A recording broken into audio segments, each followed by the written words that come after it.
Quite recently, certain anti-capitalism things I see coming on, talking about inequality, how just a small percentage of the world are rich and the rest are poor. And the Pope also joined in this equality drive. Now, I think I know exactly what they're getting at, but what I want to say is this. Jesus himself showed that he called three men together and he gave them talents.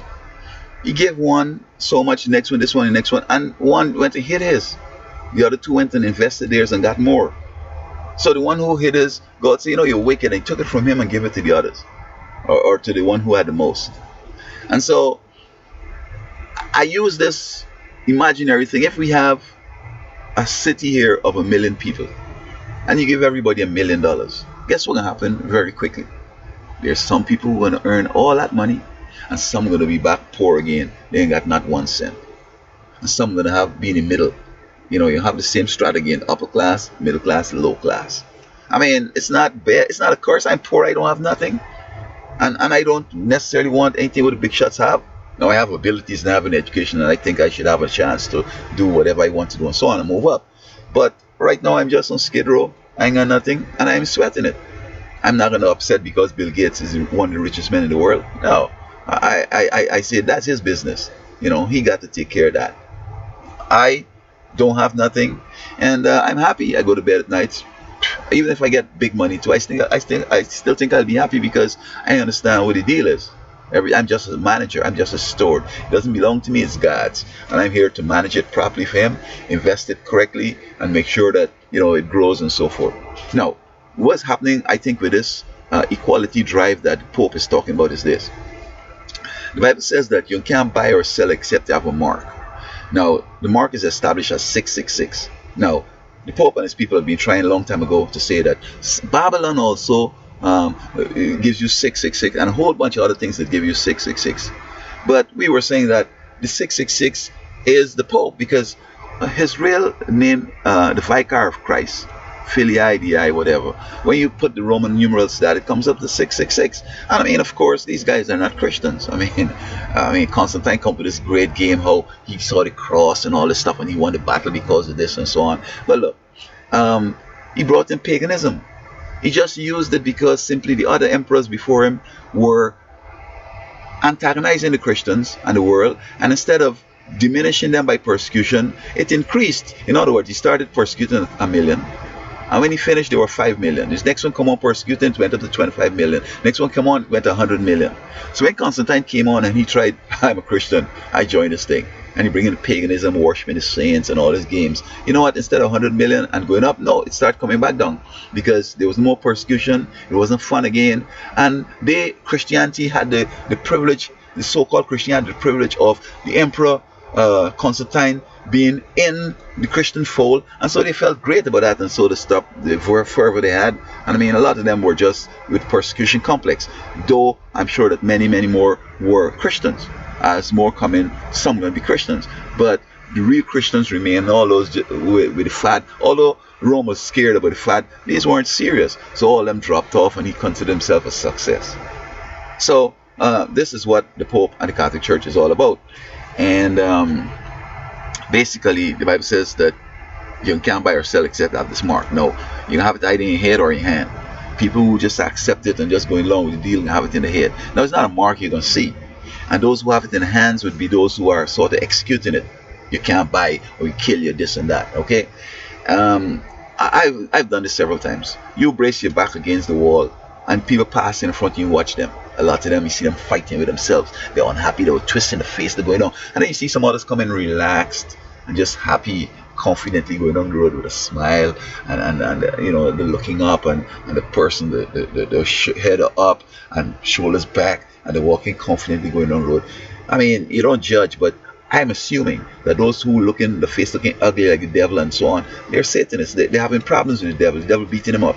But these here are confident and relaxed in the love of the Lord, and they're going on the road. And this is how you're going to see the mark of the beast. These evil people are going to know themselves and know each other who are evil like themselves, and they'll be persecuting them. But the Christians, the ones who are looking happy and peaceful, and even though the world is grunting and hungry, these people look fed and happy because God's going to be feeding them. You say, what? Bread and water, going to be sure. They're going to persecute them. And so this is what he's leading to tell the world, hey, everybody, you know what?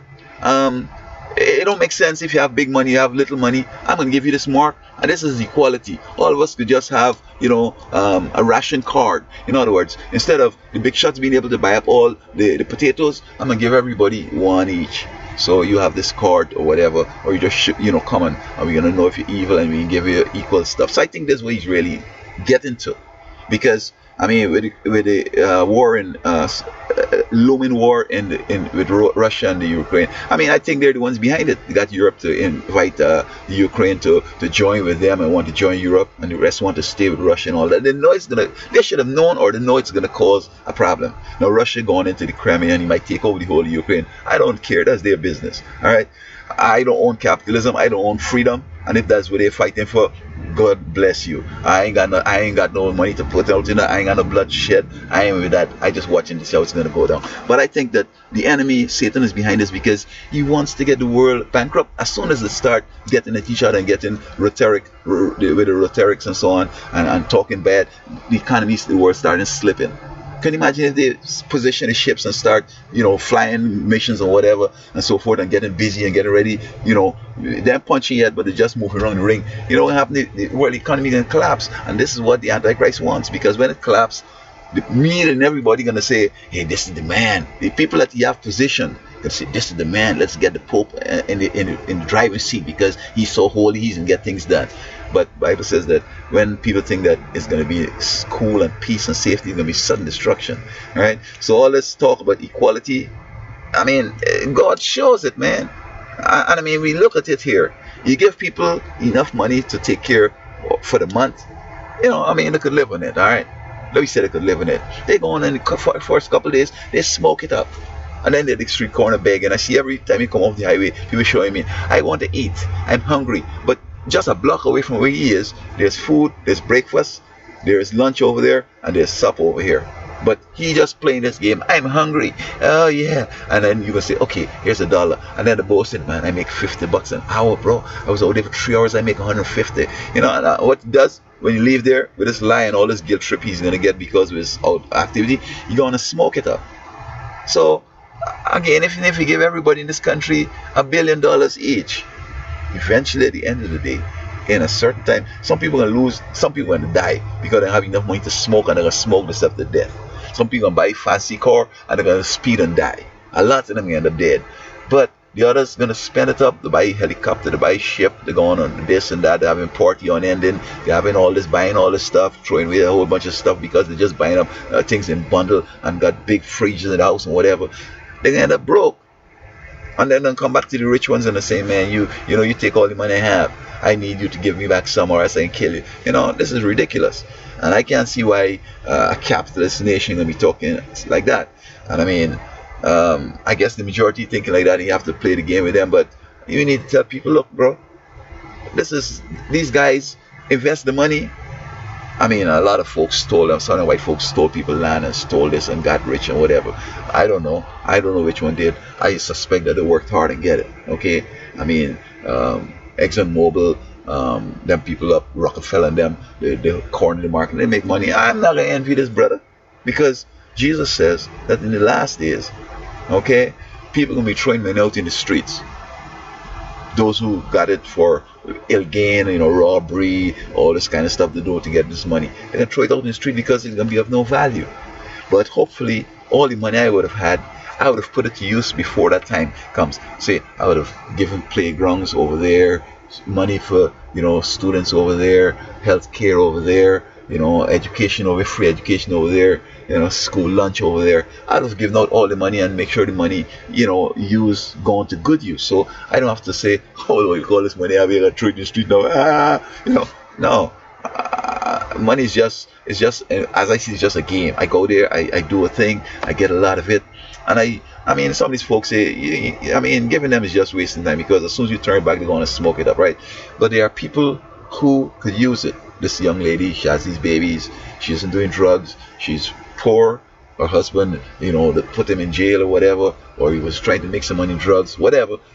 That would be, the money would go to good use there. Make sure that, the rent is paid, make sure the baby gets, whatever is needed and so forth. you know, give some of them scholarships to go to school, make sure they have food, so they could go to school on fill the bellies and so forth. That is what I will do with money. And so I think that they're just using this equality thing to come to bring us to the place where folks are going to cause some civil unrest. We want to take from the rich and all this kind of stuff. I mean, government with the taxation, that's cool. I don't care about that. But they're setting up people to feel that these people over there did them wrong. When some of the parents had jobs, but they smoke up the money, do funny stuff. In some countries, parents save up the money just to play carnival, buy costume, this and that, play carnival for a day. And then as soon as it's over, they start saving up the money again. So instead of eating and paying the rent, they saving up for that carnival because they're that evil and so on. You see what I'm saying? So watch it when they come to you with this equality thing. Don't get caught up in it, okay? And don't break the law. Just do your best and just be content with what you have. And I think it will go far away than trying to get some of that money them folks have up the road, because man, you don't know the pressure they have. At nights they can't sleep. They're getting old and studying. I wish I could take this money and get some good health or keep my youth. No, no, no, no, no. Money can't do none of that. Money is here to manage for the Lord and to be used to help the world. Okay,